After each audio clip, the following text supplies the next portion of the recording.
Now let's increase your site's chances of being found organically on Google. On the left side, click the 3 dots for more settings, and then click SEO settings.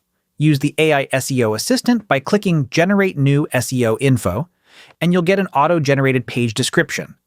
You can add more context if you like, but I'm happy with this, so I'll go ahead and click Next Step. Next, choose your keywords. I'll add sustainable dog products, remove USA-made dog toys, and select obedience training. Then click Next again to preview how your page will look in search results. You can tweak the SEO title and meta description here, like I'm removing for millennials and adding eco-friendly. Once it looks good, click Finish.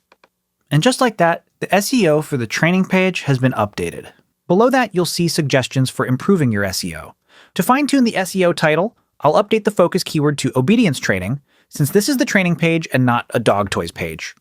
Next, I'll take a quick screenshot of the suggested improvements, upload the image to ChatGPT, and ask it to suggest a new title that meets the listed requirements.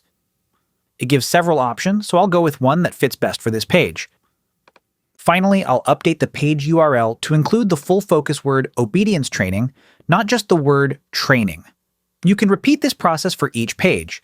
Just pick a focus keyword that matches the content and build your title, description, and URL around it.